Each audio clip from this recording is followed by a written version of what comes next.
Kumusta kayo mga padreng at welcome back na naman sa ating channel, Engine Support Extension para dito sa Honda Click 125. Paano nga ba isalpak at ano mga dapat tanggalin? Kaya naman sa bidyong ito ay ituturo ko sa inyo step by step. Kaya naman kung bago ka pa lang sa aking channel at nais mo yung mga ganitong talakayan, huwag nyo pong kalimutan na pakilike, pakisubscribe at pakihit na rin po yung notification bell para updated po kayo sa mga videos na kagaya nito.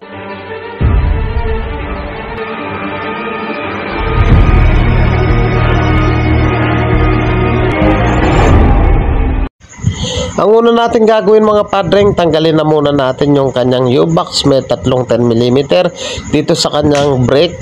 Tanggalin natin, tsaka throttle, meron dalawang 10mm doon. Tanggalin natin. Tapos yung kanyang tambucho, tanggalin din natin. At sa pagkakataong yan, natanggalan natin yung kanyang U-box.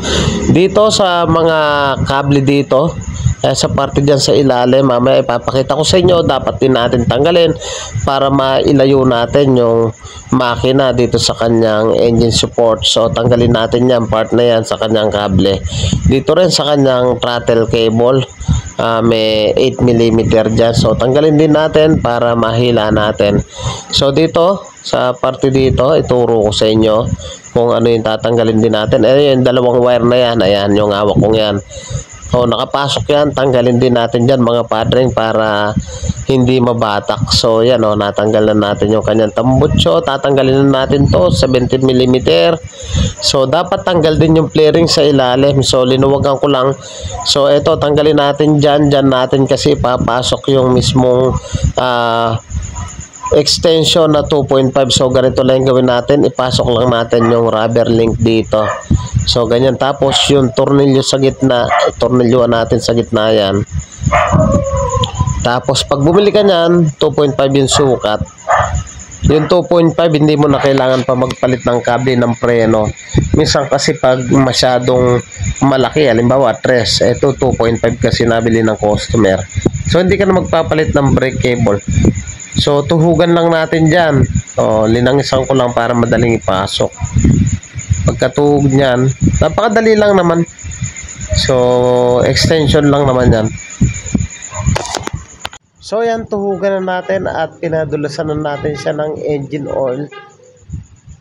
So yan, pagkapasok niyan, syempre tornilyo dun sa dulo. At pwede na nating isalpak dun yan sa pinagtanggalan niya ng engine support na yan. So yung gulong ng click na to, makita nyo to, pag pinalitan nyo yan, lalayo siya. So lalapit sa tapalodo. Masyado kasing kala mo nakapasok pa loob yung gulong ng click. So napakainam talaga nito. Engine support extension nga. So yan, ganyan lang. So may kasama na siyang tornilyo. Itutornilyo lang natin dito sa part na yan. So ayan ah. So ayun, tingnan nyo. Ito yung kanyang tornilyo. Papasok lang natin dito. Siyempre, tutukuran nyo yan yung sa parte sa ilalim. Napakadali lang. Alang kahirap-hirap. Kayo mismo pwede nyo siyang i-DIY. So ayan o. Pasok lang natin.